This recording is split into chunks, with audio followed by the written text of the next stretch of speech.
Hello दोस्तों, कैसे हो? आई होप कि आप बढ़िया होगे। आज हम लोग मोलैरिटी के फर्दर कंटिन्यू करने वाले हैं। ठीक है, कुछ क्वेश्चंस हम लोगों ने देख लिया था और मोलैरिटी का फॉर्मूला भी देख चुका था। आज हम लोग एक और क्वेश्चन करेंगे, find the molarity of water. इसका जो डेटा है वो बहुत जगह डायरेक्टली यूज़ होता है। तो चलिए हम लोग इस क्वेश्चन को डील करते हैं और फिर आगे बात करते हैं। तो चलिए देखते हैं। आपको पता होगा कि मोलैरिटी का फॉर्मूला, पहले तो मैं एक बार रिकॉल कर दे रहा हूँ कि मोलैरिटी का फॉर्मूला क्या था। तो मोलैरिटी आपको शायद याद हो, मोलैरिटी से पहले वाले लेक्चर्स में हम लोग बात किए थे। इसको डिनोट किससे करते थे? तो कैपिटल एम से।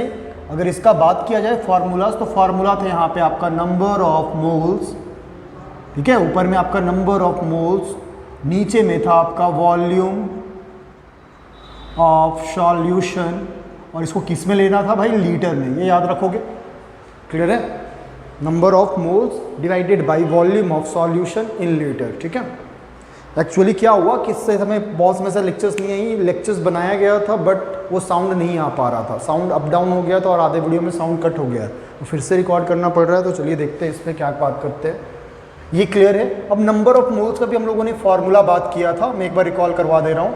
नंबर ऑफ मोल्स का भी अगर फॉर्मूला लिखा जाए तो आप ऐसे लिखते थे, नंबर ऑफ मोल्स का formula given mass upon molar mass. कोई दिक्कत नहीं है। एक और फॉर्मूला यहाँ पे यूज होगा, डेंसिटी। शायद आप लोगों ने क्लास 11th में पढ़ा होगा, डेंसिटी क्या था? मास पर यूनिट वॉल्यूम। तो मैं यहाँ पे भी लिख देता हूँ डेंसिटी का। ये तीनों फॉर्मूलाज हम लोग यूज करने वाले इस क्वेश्चंस में। डेंसिटी को डिनोट कैसे करते थे? तो रो से आप डिनोट करते हो। इसका फॉर्मूला होता है मास अपॉन वॉल्यूम। क्लियर है? ये तीनों फॉर्मूलाज यहाँ पे यूज होगा, इसलिए मैंने साइड में लिख दिया है आपका। क्लियर है? अब आगे बात करते हैं। तो देखो क्या बात करते हैं, हमें मोलैरिटी चाहिए। तो मोलैरिटी के लिए नंबर ऑफ मोल्स चाहिए। मोल्स के लिए क्या चाहिए? Mass upon molar mass. मास तो यहाँ पे कहीं कुछ दिया हुआ नहीं है, क्वेश्चंस लग रहा होगा कि आधा है, बट ये क्वेश्चन सफिशिएंट है। तो मैं मान ले रहा हूँ, let the mass of water be x gram. मैं मान लेता हूँ कि वाटर का मास है वो x ग्राम है। क्लियर है? अगर मास x है, ठीक है, तो हम लोग मोल्स निकाल सकते हैं यार। कैसे आएगा सर नंबर ऑफ मोल्स? तो देखो नंबर ऑफ मोल्स डायरेक्टली लिख रहा हूँ, number of moles is equal to given mass. तो गिवन मास की जगह हम लोग क्या मान लेंगे? x ग्राम। और मोलर मास ऑफ वाटर का मोलर मास क्या होता था आपका? 18 होता था। कैसे होता था देख लो यहाँ पे, वाटर का मोलर मास कैसे निकालेंगे? 18 मैं यहीं पे लिख देता हूँ, मोलर मास ऑफ वाटर। ये क्या होता है? मोलर मास ऑफ वाटर, यानी वाटर को क्या बोलते हो आप? H2O। इसको अगर लिखेंगे तो क्या होगा? हाइड्रोजन का होता है 1 × 2 प्लस ऑक्सीजन का 16। यूनिट की बात करेगी तो आप क्या करोगे? ग्राम पर मोल लिखोगे तो क्या होगा? 2 × 1 = 2 और 16 यानी 18 ग्राम पर मोल। क्लियर है? तो मोलर मास का वैल्यू हो जाएगा 18 ग्राम पर मोल फॉर वाटर। तो x अपॉन 18 ग्राम पर मोल, ग्राम ग्राम कैंसिल हो जाएगा, ये मोल आपका ऊपर आ जाएगा, तो आ जाएगा आंसर x अपॉन 18 मोल। एक पार्ट तो कर लिया हम लोगों ने, नंबर ऑफ मोल्स फाइंड कर लिया। दूसरा पार्ट है आपका वॉल्यूम ऑफ सॉल्यूशन निकालना है। दूसरा पार्ट है वो है आपका वॉल्यूम ऑफ सॉल्यूशन। तो वॉल्यूम ऑफ सॉल्यूशन कैसे निकालेंगे? उसके लिए आपको एक डेटा दिया हुआ है, डेंसिटी ऑफ वाटर। तो देखिए density of water equal to क्या होगा? Mass by volume. तो यहाँ पे लिख देता हूँ, यहीं पे density is equal to mass by volume. तो मास क्या मान लिया था हम लोगों ने? x ग्राम। वॉल्यूम नहीं पता तो मैं इसको वॉल्यूम की जगह वॉल्यूम ही रहने दे रहा हूँ। डेंसिटी का फॉर्मूला में लिखा हुआ है 1 ग्राम पर ml, यहाँ पे x ग्राम और ये अपॉन वॉल्यूम। ग्राम से ग्राम कैंसिल, वॉल्यूम आपका इधर आ जाएगा और ml आपका यहाँ चला जाएगा। तो इसका वैल्यू आप बता सकते हो, वॉल्यूम ये आ गया किसके लिए? वॉल्यूम आ गया आपका x ml। बट देखिए फॉर्मूला में हम लोगों को वॉल्यूम किस में चाहिए? लीटर में। तो लीटर में चाहिए तो ml को क्या करना होगा? 1000 से डिवाइड कर देंगे तो ये लीटर में कन्वर्ट हो जाएगा। तो कर देते हैं x अपॉन 1000, तो ये किस में कन्वर्ट हो जाएगा? लीटर में। क्लियर है? तो यहाँ पे एक डेटा ये भी निकल गया है। अब दोनों को सब्स्टिट्यूट कर देंगे मोलैरिटी वाले फॉर्मूला में, आपका आंसर आ जाएगा। क्लियर है ना? ये पता है ना कि 1 लीटर में 1000 ml होता है। 1 लीटर में 1000 ml। अगर लीटर को ml में कन्वर्ट कर रहे हो तो 1000 से मल्टीप्लाई करोगे, और अगर ml को लीटर में कन्वर्ट कर रहे हो तो 1000 से डिवाइड करोगे। क्लियर है? तो हमारा दोनों पार्ट आ चुका है, वॉल्यूम भी निकाल चुके हैं और मोल्स भी निकाल चुके हैं। अब सिंपल सा मोलैरिटी का फॉर्मूला लिखेंगे और इसमें डाल देंगे, ठीक है। तो मोलैरिटी का फॉर्मूलाज देखिए, मोलैरिटी इक्वल टू क्या था, नंबर ऑफ मोल्स। तो नंबर ऑफ मोल्स की जगह क्या आ जाएगा, x/18 मोल। क्लियर है बच्चा। वॉल्यूम, वॉल्यूम किस में चाहिए, देखो वॉल्यूम लीटर में, तो ये क्या है x/1000। यूनिट की बात की जाए तो लीटर में है। अब इसको सॉर्ट आउट कर दो तो देखो क्या आ जाएगा, ऊपर को नीचे के साथ, ऊपर को नीचे के साथ मल्टीप्लाई करते हैं। जब भी 4 वाला डिवीजन आएगा तो ऊपर को नीचे के साथ और बीच वाले को बीच के साथ मल्टीप्लाई करते हैं। ये रूल हम लोगों ने बात किया था, ठीक है। अब कोई भी मेथड से करो, ये ज़्यादा बेटर होगा। x × 1000, 18 × x। यूनिट का बात किया जाए तो मोलैरिटी का यूनिट ही होता है मोल पर लीटर। x ऊपर x नीचे, कैंसिल आउट। 18/1000, इसको सॉल्व करो तो 18 × 5 = 90, 5 बार में 90 आया। बचा अभी भी यहाँ पे आपका 10 है, तो 10 तो नहीं आता है, फिर एक और जीरो ले लो 100, तो 100 तो नहीं आएगा लेकिन 90 आएगा फिर से 5 बार में, फिर से कट गया 100, तो बचा क्या 10 में फिर से पॉइंट बैठाएंगे तो फिर से 0, तो ये फिर से 5 बार में 90, सॉन चाहता जाएगा। इसका मतलब है 55.55 मोल पर लीटर। ये क्या आया सर, तो ये आपका मोलैरिटी आया, ये आपका मोलैरिटी आया। ये बहुत कुछ बताना चाह रहा है ये डेटा। मोलैरिटी इक्वल टू 55.55 मोल पर लीटर, ये आपको बहुत कुछ बताना चाह रहा है। तो क्या बताना चाह रहा है इसको देख लेते हैं, मतलब समझते हैं। स्पेस है हमारे पास, तो देखो यहाँ पे मैं लिख देता हूँ, ठीक है। बोर्ड पे दिख रहा है, मैं पीछे देख भी लेता हूँ, ठीक है। क्योंकि प्रॉब्लम हो जा रहा था उस समय, हम लोगों का लेक्चर्स रिकॉर्डेड था बट वो प्रॉपरली आ नहीं पाया, इसलिए फिर से रिकॉर्ड करना पड़ रहा है। तो अभी हम लोगों का सही चल रहा है, देखते हैं इस बार आवाज़ भी सही आए। देखो मोलैरिटी का ये बात कर चुका हूँ यार। अब देखो आगे क्या है, तो देखो इसका मतलब को मैं डिकोड करना चाह रहा हूँ। अगर मोलैरिटी 55.55 मोल पर लीटर है तो इसका मतलब क्या है भाई, तो देखो इसका मतलब क्या है कि 55.55 मोल वाटर का प्रेजेंट है 1 लीटर में। क्या बोल रहे हो सर, देखो इसको ऐसा लिखते हैं, 1 litre of water contains 55.55 moles of water.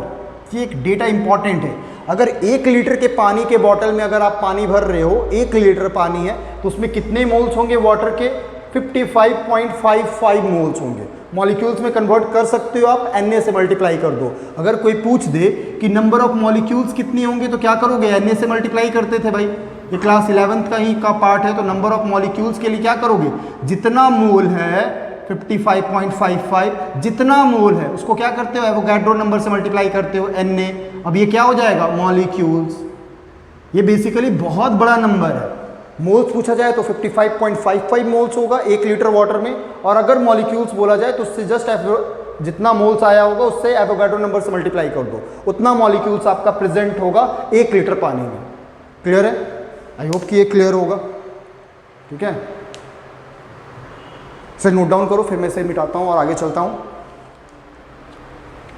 कुछ नहीं करना था, नंबर ऑफ मोल्स निकाल लीजिए, मास x मान लीजिएगा, वॉल्यूम भी आपका x ml आ जाएगा, उसको डिवाइड करेंगे 1000 से तो वो लीटर में आ जाएगा, ठीक है। और बाकी जस्ट फार्मूला में डाल दिया। और जो एक इंपॉर्टेंट डेटा है 55.55 मोल पर लीटर, मतलब 1 लीटर में 55.55 मोल प्रेजेंट होगा, दैट्स इट, ठीक है। इसे मैं रफ करता हूँ फिर आगे चलता हूँ। पॉज करके भी लिख सकते हो, लिख लोगे। और ये वैल्यू बहुत इंपॉर्टेंट है, बहुत सारे क्वेश्चंस में डायरेक्टली यूज होगा, डायरेक्टली आपको यूज हो जाएगा ये, ठीक है। और इसके बाद हम लोग बात करने वाले हैं, नेक्स्ट जो बात करेंगे वो हम लोग बात करेंगे डाइल्यूशन लॉ पे। नेक्स्ट जो अभी हम लोग बात करेंगे वो है dilution law.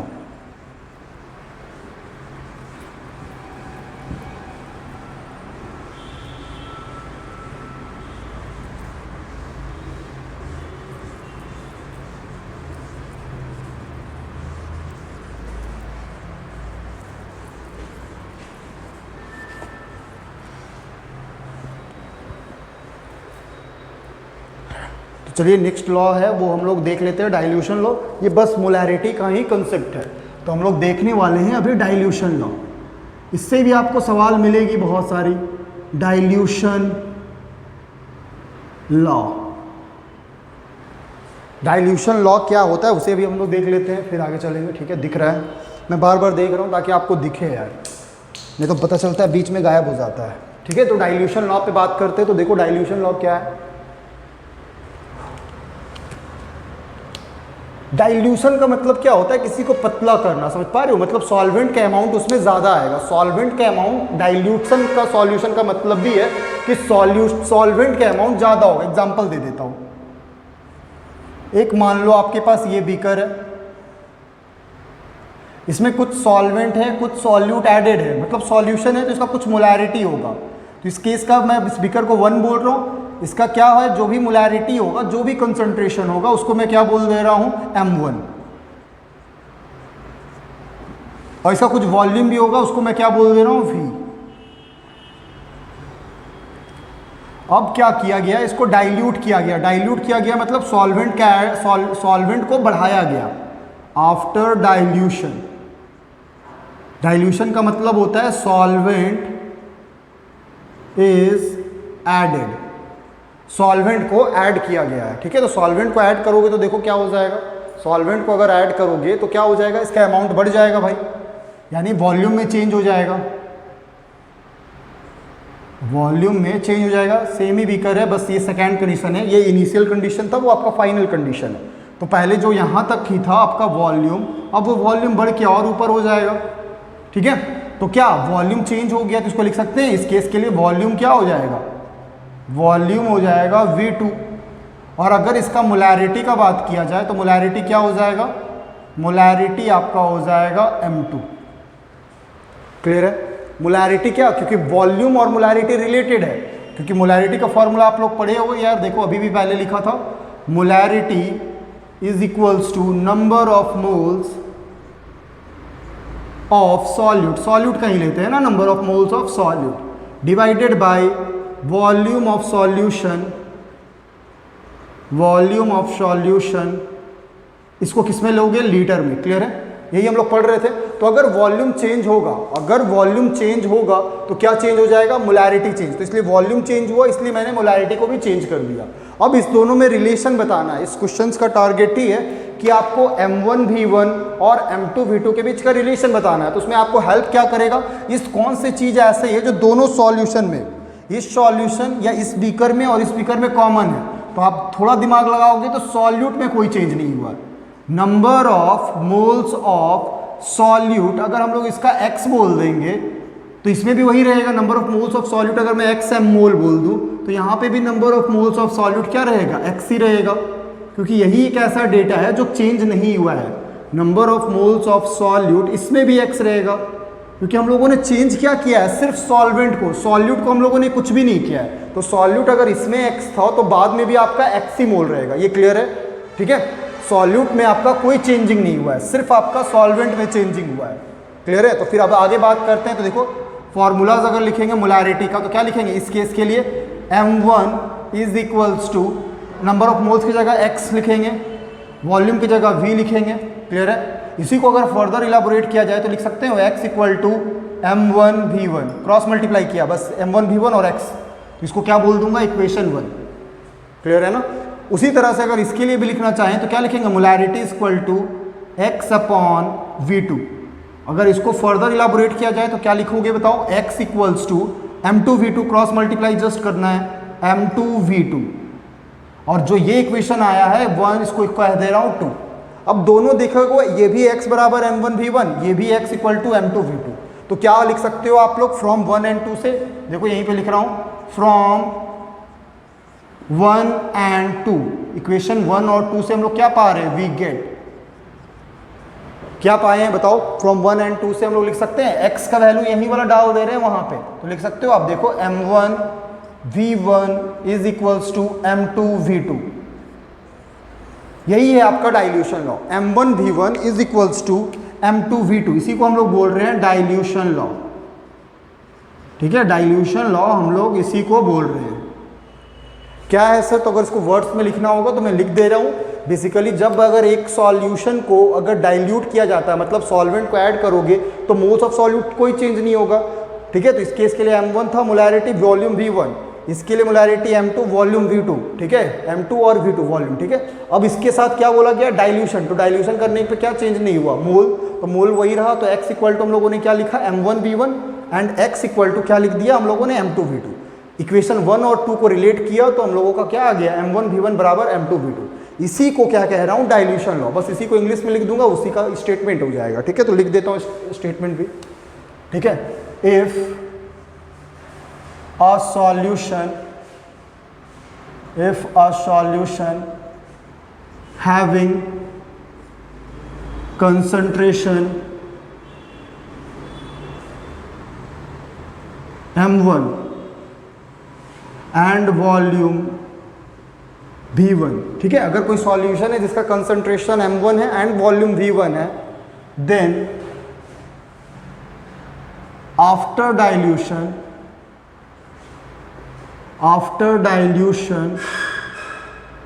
its volume changes to v2। इसका वॉल्यूम चेंज करके क्या क्या आ गया? v2 दिख रहा है भाई, v2 चेंजेस टू v2 नहीं दिख रहा है, ठीक है। तो मैं इधर लिख दे रहा हूँ, ठीक है, वो दिख नहीं पाएगा, बोर्ड पे कैप्चर नहीं कर पाएगा। Changes to, its volume changes to v2 and concentration m2। उसके बाद हम लोग डाइल्यूशन लॉ से क्या लिख सकते हैं? Then from dilution law we can write, क्या लिख सकते हैं बताओ? m1 v1 बराबर m2 v2। क्लियर है? इसी को कह रहा हूं डाइल्यूशन लॉ। एकदम बेसिक सा चीज था, ठीक है। इस पे हम लोग कुछ क्वेश्चंस भी देखेंगे, लेकिन नेक्स्ट वीडियो में ही देख लेंगे। जस्ट इसी के बाद हम लोग शूट कर लेंगे। पता नहीं इसमें आवाज़ आ रहा है कि नहीं, इसी को जस्ट चेक कर लेंगे हम लोग, रिकॉर्ड हो चुका है। फिर उसके बाद हम लोग इसका क्वेश्चंस देखेंगे और नेक्स्ट बात करेंगे molarities on mixing of the solution, ठीक है। तो क्वेश्चंस प्रैक्टिस इसकी जस्ट बाद वाले लेक्चर्स में आ जाएगा। इस वीडियो को इतना ही छोटा ही रखूंगा, ठीक है। मिलते हैं नेक्स्ट वीडियो में। Till then keep observing, keep learning. Bye bye, take care.